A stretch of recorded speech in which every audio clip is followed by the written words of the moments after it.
नमस्कार, मैं विश्वेंद्र दांगी और आप देख रहे हैं दांगी कॉन्सेप्ट। तो चलिए एक बार फिर से नंबर सिस्टम पार्ट 3 को स्टार्ट करते हैं। पार्ट फर्स्ट और पार्ट सेकंड आपने देख लिया होगा। जिसने अब तक पार्ट फर्स्ट और पार्ट सेकंड नहीं देखा है वो प्लीज़ एक बार विजिट करके दांगी कॉन्सेप्ट पर वो पार्ट 1 और पार्ट 2 दोनों को देख ले। उसी के बाद आगे हम बढ़ते हैं। पार्ट थर्ड में सबसे पहले मैं बात करूँगा, जैसे लास्ट आपको बताया गया था कि सबसे पहले क्या था, सबसे पहले जो नंबर्स आएंगे आपको लास्ट वीडियोज में बता दिया गया था। एक डायग्राम के तहत आपको कंप्लीट समझाया गया था, बिल्कुल आसान लैंग्वेज में आपको समझा दिया गया था कि कैसे कैसे नंबर्स को विभाजित किया गया है और किस किस टाइप से नंबर्स को विभाजित करके और किस टाइप से आपसे क्वेश्चन नंबर सिस्टम के ऐप्स के एग्जाम में एग्जामिनर डायरेक्टली पूछता है। तो वहीं से आपने डायरेक्ट जो भी क्वेश्चन आपसे पूछा गया, जैसे एक छोटा सा नंबर था, क्या सभी की सभी रियल नंबर कॉम्प्लेक्स नंबर हो सकते हैं, तो आपने कहा जी बिल्कुल हो सकते हैं। लेकिन अगर मैं इसी बात को ऐसे कह दूं कि क्या सारे के सारे कॉम्प्लेक्स रियल नंबर होंगे, आप कहोगे ये बात बिल्कुल गलत है। वो मैंने एक वेन आरेख यानी कि वेन डायग्राम के अकॉर्डिंग आपको लास्ट क्लास में समझा दिया था, बिल्कुल बेसिक से। तो जिसने सेकेंड वीडियो नहीं देखी है तो प्लीज़ एक बार दांगी कॉन्सेप्ट पर विजिट करके नंबर सिस्टम की पार्ट 2 देख ले। आज ये पार्ट 3 है। तो चलिए सबसे पहले हम बात करेंगे अपना नेचुरल नंबर का। सबसे पहले बात होगी नेचुरल नंबर यानी कि वास्तविक या फिर प्राकृतिक संख्याएं। इसको हम क्या बोलेंगे, वास्तविक या फिर प्राकृतिक संख्याएं। तो आपको पता है कि जो हमें प्रकृति से मिली वे संख्याएं, तो आपने कहा जी हमें जो प्रकृति से मिली ना वो 9 संख्याएं थी, 1 2 3 4 5 6 7 8 9। ये 9 की 9 संख्याएं कैसी है, ये सारी की सारी है प्राकृतिक संख्याएं। कौन सी, प्राकृतिक संख्या है, जिसको हम प्राकृत संख्याएं भी बोल देते हैं, नेचुरल नंबर है। सेकंड, इसके बाद दूसरा क्या आ जाएगा, दूसरा आ जाएगा आपका होल नंबर। इसको हम बोल देंगे पूर्ण संख्याएं। इसको हम क्या बोल देंगे, पूर्ण संख्याएं।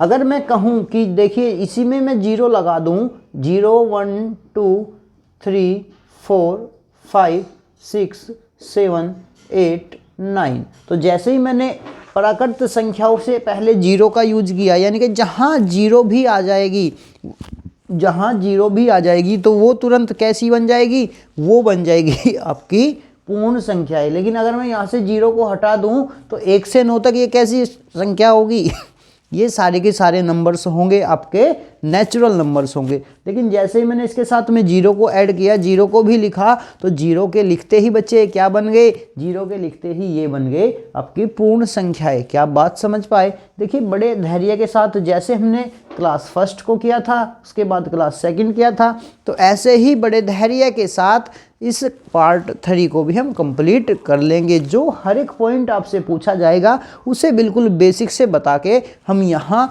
चलेंगे।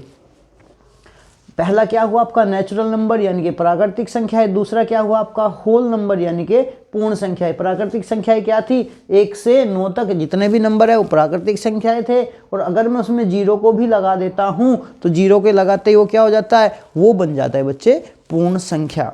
उसके बाद क्या आएगा, नेक्स्ट आया आपका इंटीजर। नेक्स्ट आया आपका इंटीजर, ये था पूर्ण संख्याएं। और नेक्स्ट आ जाएगी आपकी पूर्णांक संख्याएं। नेक्स्ट आ जाएगी आपकी पूर्णांक संख्याएं। पूर्णांक संख्याओं में क्या होगा, अब देखिए बात को समझना। बात क्या थी, आपने 1 से 9 तक नेचुरल नंबर लिख लिए, फिर आपने उसके साथ में 0 को ऐड किया, तो 0 को ऐड करते ही वो क्या बन गई, वो बन गई पूर्ण संख्या यानी कि होल नंबर। लेकिन जैसे ही आपने कहा जी अगर मैं इसमें -5 -4 -3 -2 -1 0 और 1 2 3 4 5 6 7, ऐसे ही मैं अगर सारे नंबर्स को एक जगह ले लेता हूं, यानी कि आप कह सकते हो कि सारे तो रियल नंबर और 0 होल नंबर और ये सारे के सारे नेगेटिव नंबर अगर मैं ले लेता हूं तो ये सब के सब मिलकर क्या बनाएंगे बच्चे, ये सब के सब मिलकर बनाएंगे आपके इंटीजर यानी कि पूर्णांक। क्या आप बात समझ पाए, ये सब के सब आपके मिलके क्या बनाएंगे, ये सब के सब मिलकर आपके बनाएंगे पूर्णांक। चलिए नेक्स्ट देखिएगा, नेक्स्ट पार्ट 4।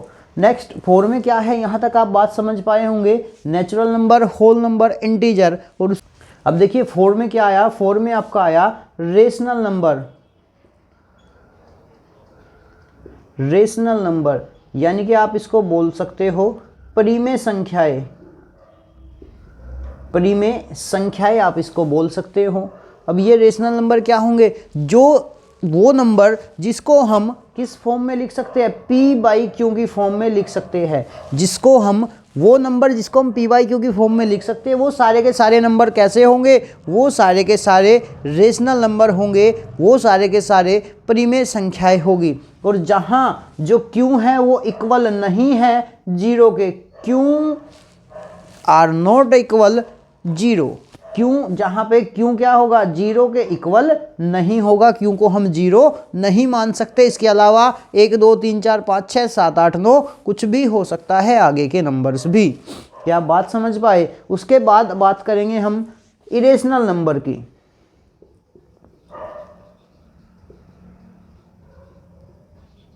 उसके बाद हम बात करते हैं इरेशनल नंबर की। जब ये रेशनल नंबर को परिमेय बोला गया, इरेशनल को क्या बोला जाएगा, अपरिमेय। इरेशनल को बोला जाएगा अपरिमेय संख्याएं। अब अपरिमेय संख्याएं कौन सी होगी, वे संख्याएं जो परिमेय नहीं हैं, वे संख्याएं जो परिमेय नहीं हैं।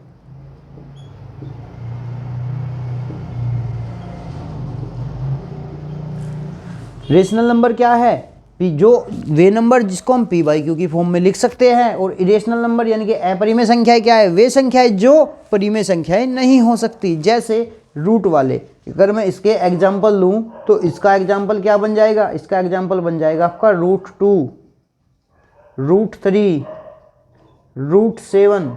ये क्या बन जाएंगे आपके, ये सारे के सारे नंबर्स क्या बनेंगे, ये सारे के सारे नंबर्स जो रूट में होंगे वो बनेंगे आपकी अपरिमेय संख्याएं। अगर मैं परिमेय संख्याओं का लूँ तो यहाँ से कितना बन जाएगा, 2/5, आप कह सकते हो 4/5, आप कह सकते हो 6/7। इस टाइप से ये सारे के सारे पी बाई क्यू की फॉर्म में नंबर है, तो ये क्या बन जाएंगे, आपके परिमेय संख्याएं बन जाएगी। और जो वे संख्या जो परिमेय नहीं है वे क्या बन जाएंगी, वे अपरिमेय बन जाएगी, यानी कि इरेशनल नंबर बन जाएंगे। और इरेशनल नंबर क्या होंगे, रूट में जो भी नंबर होगा। अब ये नहीं आप कहो कि √25 लिख दूं तो √25 का मतलब कितना हो जाएगा बच्चे, 5 हो जाएगा। √25 का मतलब क्या हो जाएगा, 5। और ये 5 क्या होगा, ये 5 आपका नेचुरल नंबर होगा। तो ऐसा नहीं है, जो वे संख्या है जो रूट में हो लेकिन कंप्लीटली स्क्वायर ना हो। ये बात आप समझ पाए यहाँ से। अब देखिए इसके आगे बात करेंगे हम। यहाँ तक अगर आपको कोई भी डाउट है तो आप हमें कमेंट करके बता सकते हैं।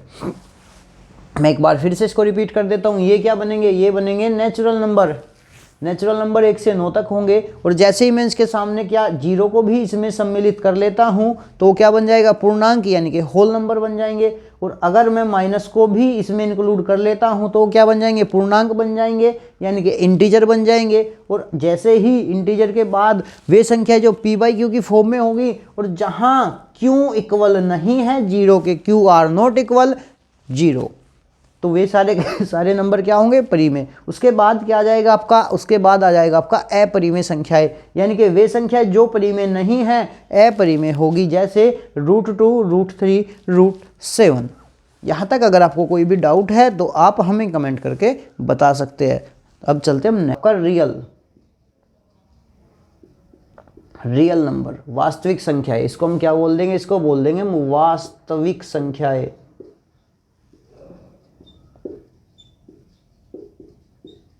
अब इसमें क्या होगा, इस वास्तविक संख्याओं में सभी रेशनल नंबर और इरेशनल नंबर इंक्लूड होंगे। इसमें सभी रेशनल और इरेशनल नंबर क्या होंगे, इंक्लूड होंगे। अगर मैं रियल नंबर के एग्जाम्पल लूं तो एग्जाम्पल में आप ऐसे लिख सकते हो 1.25, नेक्स्ट है 3/7, नेक्स्ट है 2.37 के ऊपर बार, नेक्स्ट हो जाएगा आपका √15। नंबर हो जाएंगे आपके रियल नंबर यानी कि वास्तविक संख्याएं। नेक्स्ट इससे आगे एक और आएगा आपका लास्ट आपका आ जाएगा कॉम्प्लेक्स नंबर।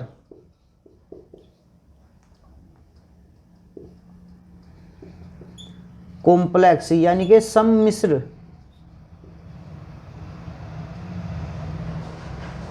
सम्मिश्र संख्याएं, ये आपका बन जाएगा कॉम्प्लेक्स नंबर यानी कि सम्मिश्र संख्याएं। लास्ट आपका 7 बन जाएगा। अब इसमें क्या क्या होगा, यह है कॉम्प्लेक्स नंबर, सम्मिश्र संख्याएं। वास्तविक और काल्पनिक दोनों संख्याएं मिलकर क्या बनाती है वही, यानी कि रियल और इमेजिनरी नंबर, रियल नंबर और इमेजिनरी, इमेजिनरी नंबर से मिलकर बनती है।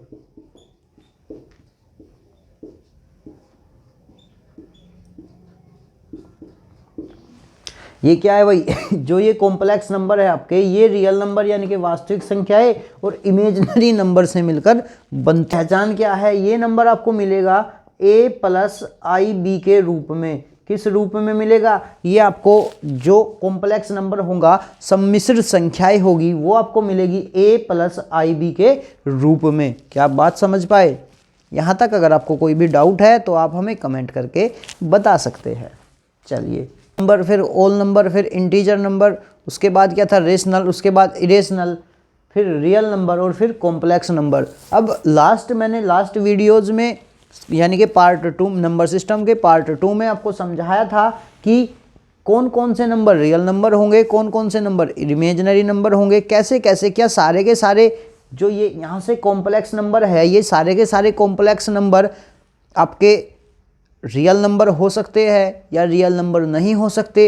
लास्ट सारे के सारे वही पॉइंट आपको बता दिए थे जो एग्जामिनर आपसे डायरेक्टली आपके पेपर में पूछता है, तो वहाँ आपको कोई भी संकोच वाली बात नहीं थी। चलिए, अब यहाँ तक आपको अगर कोई भी डाउट है तो आप हमें कमेंट करके बता सकते हैं। अब हम चलते हैं अपने नेक्स्ट पॉइंट की तरफ।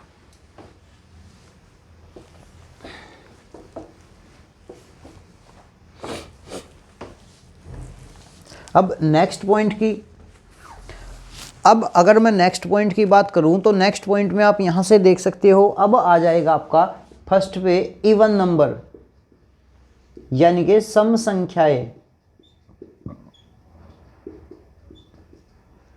इवन नंबर यानी कि सम संख्याएं। अब ये सम संख्याएं क्या होगी, इवन नंबर कौन से होंगे, वे सभी नंबर जो, डायरेक्टली आप इसको लिख सकते हो, जो नंबर 2 से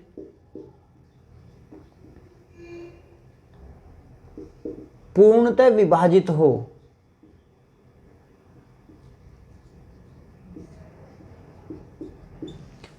वे सभी नंबर, अपनी तरफ से आप लिख सकते हो, वे सभी नंबर जो 2 से पूर्णतः विभाजित हो। सारे के सारे कैसे होंगे, इवन नंबर्स होंगे। जैसे एग्जांपल की अगर मैं बात करूं, सबसे छोटा इवन नंबर कौन सा है, 2 है, उसके बाद 4 है, 6 है, 8 है, 10 है, 12 है, आगे भी ऐसे ही चलता रहेगा। यानी कि जो भी नंबर 2 से डिवाइड हो जाए वो नंबर क्या है, वो नंबर इवन नंबर है। अब यहाँ से एक पॉइंट आपके एग्जाम में पूछा जाता है, क्या माइनस वाले नंबर भी इवन नंबर हो सकते हैं? तो आपने कहा जी बिल्कुल। अगर मैं यहाँ लिख देता हूँ एग्जाम्पल के अकॉर्डिंग, यहाँ अगर मैं लिख दूँ -6, तो -6 भी क्या है, आपका इवन नंबर है। मैं लिख दूँ यहाँ पे -20, तो -20 भी आपका क्या है, इवन नंबर है। यानी कि चाहे माइनस में हो चाहे प्लस में हो, कोई भी नंबर माइनस या प्लस में हो, वो जो 2 से डिवाइड होता है पूर्णतः, वो क्या है, इवन नंबर है। दैट इज सेकंड क्या है, सेकंड है आपका ओड नंबर, यानी कि इसको हम बोलते हैं विषम संख्या। इसको हम बोलते हैं विषम संख्याएं। अब विषम संख्या क्या होगा, अब दोनों साथ साथ रहते हैं भाई, एक तो सम एक विषम। सम का क्या बताया कि जो 2 से पूर्णतः विभाजित होता है, तो विषम का क्या बन जाएगा, जो नंबर, विषम का क्या बन जाएगा, विषम का बन जाएगा जो नंबर 2 से पूर्णतः विभाजित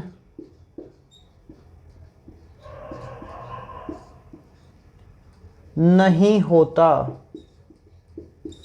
जो नंबर 2 से पूर्णतः विभाजित नहीं होता वे सारे के सारे नंबर क्या होंगे, वे सारे के सारे नंबर होंगे ओड नंबर, यानी कि विषम संख्याएं होगी। जैसे मैं कहूँ 3, जैसे मैं कहूँ 5, जैसे मैं कहूँ 7, मैंने कहा 9, मैंने कहा 11, ये सारे के सारे नंबर क्या है, ये सारे के सारे विषम नंबर है, यानी कि ये 2 से प्रॉपर डिवाइड नहीं हो पा रहे हैं, तो ये कैसे है, ये विषम है। और अगर जो 2 से प्रॉपर डिवाइड हो जाए वो क्या होगा, वो सम संख्याएं होगी। ऐसे ही फिर नोट एक और एग्जांपल कि अगर मान लो आपके सामने आ जाता है -5 क्या रियल नंबर, सॉरी -5 क्या विषम नंबर हो सकता है? आपने कहा जी बिल्कुल, चाहे नंबर पॉजिटिव हो चाहे नंबर नेगेटिव हो, बस अगर 2 से डिवाइड है तो सम संख्याएं होगी, इवन नंबर होंगे, और अगर 2 से डिवाइड नहीं है तो विषम संख्याएं यानी कि ओड नंबर होंगे। क्या आप बात समझ पाए? चलिए अब देखिए नेक्स्ट पॉइंट, आपके सामने ए, एक दूसरा नंबर है आपके सामने बी। अब मैं कहूँ कि यदि मैं इन दोनों नंबर को ऐड कर दूं, उसके बाद इन दोनों नंबर को माइनस कर दूं, उसके बाद इन दोनों नंबर को मल्टीप्लाई कर दूं, उसके बाद इन दोनों नंबर को मैं डिवाइड कर दूं, तो क्या रिजल्ट्स आपके सामने आएंगे? यहाँ से आपको बताना है कि क्या रिजल्ट निकल कर आपके सामने आएगा, कि अगर ऐसा ऐसा ऐसा हो जाता है तो फिर कैसा कैसा कैसा होगा। अब यहाँ से देखिएगा, अब यहाँ से इस पूरे डायग्राम को आप समझोगे मेरे साथ जल्दी से, फटाफट, टेंशन लेने का नहीं, टेंशन देने का। अब यहाँ आपको देखना है, क्या देखना है, ये देखिएगा। अब यहाँ से देखिएगा मेरे साथ कैसे क्या होगा। अब अगर मैं कहूँ कि ए जो नंबर है ना वो क्या है, वो इवन। अब देखना यहाँ से मैं अगर लिखता हूँ इवन तो इवन को रिप्रेजेंट करूँगा ई से, अगर मैं लिखता हूँ ओड तो ओड को रिप्रेजेंट करूँगा ओ से। अब अगर मैं कहूँ कि मेरे पास 2 नंबर है और पहला नंबर है ए और दूसरा नंबर है बी, यानी कि अगर मैं कहता हूँ कि मेरे पास पहला जो नंबर है ना वो क्या है, ई, यानी कि इवन है। मैंने कहा दूसरा भी मेरे पास क्या है, इवन है, ए भी इवन है, बी भी इवन है। कैसे? जैसे मैंने कहा मेरे पास 2 नंबर है ए और ये है 2, एक दूसरा नंबर है बी, ये है कितना, 4। तो अब यहाँ से आपको रिजल्ट्स बनाने हैं कि अगर दोनों के दोनों नंबर क्या है, इवन है, तो दोनों को जैसे ही आप ऐड करोगे तब भी आपको क्या मिलेगा, इवन मिलेगा। यानी कि 4 और 2 6, इन दोनों को मैं ऐड करता हूँ तो 6 भी क्या होगा, इवन नंबर होगा। क्या आप बात समझ पाए? ऐसे ही अगर मैं इन दोनों नंबर की मल्टीप्लाई करता हूं तो 4 दूनी 8, यहाँ पे भी क्या मिलेगा आपको, मल्टीप्लाई में भी आपको इवन नंबर ही मिलेगा। अगर मैं कहूँ इन दोनों को माइनस कर दूँ, 4 - 2 तो 2, तो आप कहोगे जी यहाँ भी क्या मिलेगा, इवन नंबर ही मिलेगा। इसको बड़े ध्यान से समझना, एग्जामिनर यहाँ आपसे डायरेक्ट पूछता है कि 2 इवन नंबर्स को मल्टीप्लाई करने पर उनका जो प्रोडक्ट होगा वो बताइए कैसा होगा, वो इवन नंबर होगा, वो ओड नंबर होगा, या दोनों हो सकते हैं या दोनों नहीं हो सकते। इस टाइप से आपसे क्वेश्चन पूछता है। तो यहाँ एक बार दोबारा से आप समझ सकते हो कि जो मान लो ए नंबर है वो इवन है, एक नंबर है बी वो भी क्या है, इवन है। तो जैसे इन दोनों का आप प्रोडक्ट लोगे यानी कि a + b करोगे तो भी आपको क्या मिलेगा, इवन मिलेगा। अगर आप a - b करते हो तो भी आपको क्या मिलेगा, तो भी आपको इवन मिलेगा। और अगर आप a × b करते हो तो भी आपको क्या मिलेगा, इवन मिलेगा। लास्ट आपका बचा, मान लो 4 को आपने 2 से डिवाइड किया, 4 को आपने 2 से डिवाइड करके क्या निकाल लिया, 2 निकाल लिया। अब 2 भी कैसा है, इवन है। लेकिन ऐसे 4 से डिवाइड करना पड़ गया आपको, 2 को 4 से डिवाइड आपको यहाँ पे करना पड़ गया। तो यहाँ आप क्या करोगे, निश्चित नहीं है, तो आप इसको क्या लिख दोगे, आप इसको लिख दोगे अनिश्चित। इसको क्या लिख दोगे, अनिश्चित। यानी कि a/b दोनों अगर इवन नंबर है तो वहां आप निश्चित नहीं हो कि हमेशा ही वो इवन बचेगा या हमेशा ही वो ओड नंबर बचेगा। क्या आप बात समझ पाए? चलिए अब अगर मैं कहूं कि मैं एक नंबर इवन ले लेता हूं और दूसरा नंबर ले लेता हूं ओड, दूसरा नंबर क्या ले लेता हूं बच्चे, दूसरा नंबर ले लेता हूं ओड। एक इवन नंबर है मेरे पास और एक दूसरा नंबर क्या है, एक दूसरा नंबर ओड है मेरे पास। जैसे अब इन दोनों का जो प्रोडक्ट होगा वो कैसे होगा, मैंने कहा एक नंबर 2 ले लिया और एक नंबर 3 ले लिया, इन दोनों को ऐड करेंगे तो 3 और 2 क्या बनेगा, 3 और 2 5 बनेगा। 5 कैसा है, 5 ओड नंबर है, यानी कि एक नंबर अगर आपके पास इवन है, दूसरा नंबर ओड है, तो उन दोनों का प्रोडक्ट हमेशा क्या रहेगा, उन दोनों का प्रोडक्ट हमेशा ओड नंबर रहेगा। क्या आप बात समझ पाए। ऐसे ही अगर आपने कहा जी 3 में से 2 को माइनस किया तो यहाँ भी a माइनस बी भी क्या रहेगा, ओड रहेगा। लेकिन जैसे ही आपने कहा कि इन दोनों को ही मल्टीप्लाई कर दी, 3 इंटू 2 कितना आएगा, 6 क्या है, इवन, तो यहाँ क्या आ जाएगा, a इंटू बी क्या आ जाएगा, इवन आ जाएगा। अब आपने कहा 3 को डिवाइड करना है 2 से, तो पॉइंट में बात आएगी। अब वहाँ इवन भी हो सकता है और ओड भी हो सकता है, तो यहाँ पे भी क्या आ जाएगा आपका, यहाँ पे भी आपका सेम आ जाएगा, निश्चित। यहाँ पे भी आपका क्या आ जाएगा बच्चे, सेम आ जाएगा, निश्चित। ठीक है, अब मैं बात करता हूं कि अगर दोनों के दोनों नंबर क्या है, दोनों के दोनों नंबर ओड है, दोनों के दोनों नंबर क्या है बच्चे, दोनों के दोनों नंबर ओड है। तो अगर दोनों नंबर ओड है, अब प्रोडक्ट क्या होगा, दोनों नंबर ओड लेने के लिए मैंने क्या किया, इसको भी 3 ले लिया और इसको ले लिया 5। मैंने कहा 5 और 3 कितना होगा, 5 और 3 8 होगा, यानी कि दोनों का जो प्रोडक्ट होगा, दोनों ओड नंबर का जो प्रोडक्ट होगा वो ऑलवेज हमेशा क्या होगा, इवन नंबर होगा।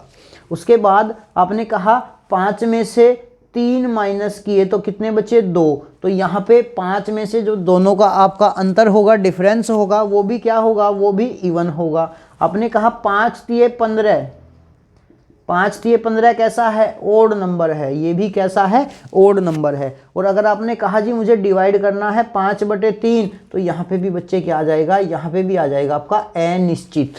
यहाँ आप डिवाइड करोगे, चाहे आप a इंटू बी यानी कि a डिवाइड b करोगे, तो दोनों के दोनों अगर इवन नंबर है तब भी आप निश्चित नहीं हो कि यहाँ इवन आएगा या यहाँ ओड आएगा। ऐसे ही आप दोनों के दोनों एक इवन एक ओड लेते हो तब भी आप निश्चित नहीं हो डिवाइड करने में, और दोनों के दोनों अगर आप ओड लेते हो तब भी आप निश्चित नहीं हो। बाकी में आप सभी में निश्चित हो कि हाँ ये यहाँ यही बनेगा, यहाँ यही बनेगा, यहाँ ये बनेगा, यहाँ ये बनेगा। नेक्स्ट देखिए, दोनों के दोनों क्या होंगे, इवन होंगे, या दोनों के दोनों क्या होंगे, ओड होंगे, या एक इवन एक ओड होगा। आप इसको ऐसे भी कह सकते हो कि एक ओड ए हो गया, ये इवन हो गया, तब भी क्या बन जाएगी, तब भी तो सेम ही बात है। ये क्या बनेगा, ओड, ये क्या बनेगा, ओड, और ये क्या बनेगा, इवन, और ये सेम क्या है, ये रहेगा आपका निश्चित। मैंने एग्जाम्पल भी लिया आपके साथ साथ करके बताया, और ये बात हमेशा आपको ध्यान रखनी है। क्या आप बात समझ पाए। चलिए अब देखते हैं नेक्स्ट पॉइंट को। नेक्स्ट आ जाएगा आपका कंपोजिट नंबर।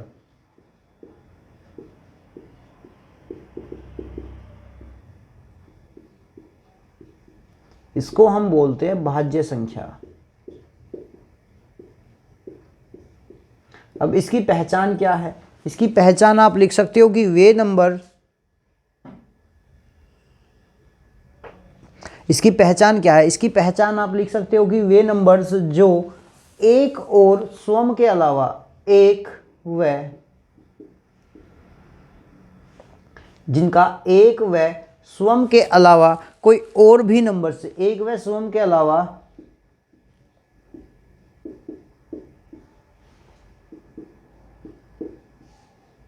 किसी और नंबर से, किसी और संख्या से भी डिवाइड होते हो।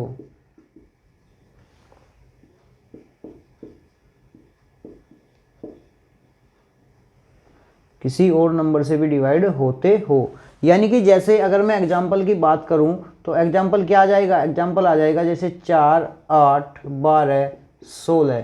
जैसे 4 है, अब आपने कहा जी 4 के जो मैं फैक्टर करता हूं, 4 का फैक्टर 1 आ जाएगा, 4 का फैक्टर 2 आ जाएगा और 4 का फैक्टर 4 आ जाएगा। ठीक है, 4 का क्या आ जाएगा, 4 एकम 4, 4 2 चौके 8। बात किसकी थी, 4। तो यहाँ आपने देखा जी 4 जो है 1 से भी डिवाइड होगा, वो तो ऑलवेज होगा। और 4 हमेशा 4 से भी डिवाइड होगा। और उसने कहा वह संख्या जो 1 वह स्वयं के अलावा यानी कि 1 और स्वयं के अलावा किसी और संख्या से भी डिवाइड हो। जैसे यहाँ ये किससे डिवाइड है, 1 और स्वयं के अलावा 2 से डिवाइड है, तो ये कैसे यार, ये कैसा नंबर है, ये भाज्य संख्या है। ऐसे ही 8 किससे, वही 1 से तो हो ही जाएगी, 2 से भी हो जाएगी, 8 4 से भी हो जाएगी और 8 से भी हो जाएगी। अब उसने कहा जो 1 है उसके अलावा अब 2 से भी है, 4 से भी है, तो ये क्या है, ये भी भाज्य संख्या है। दूसरा आपका क्या बनेगा, फर्स्ट कंपोजिट था, सेकंड आपका क्या बनेगा, सेकंड आपका बनेगा प्राइम नंबर। सेकंड आपका क्या बनेगा, सेकंड बनेगा आपका प्राइम नंबर, यानी कि इसको मैं बोल सकता हूं अभाज्य संख्या।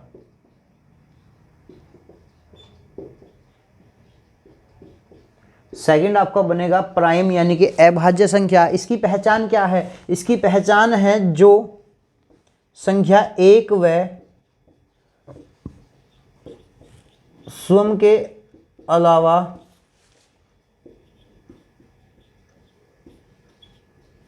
किसी और संख्या से या किसी और नंबर से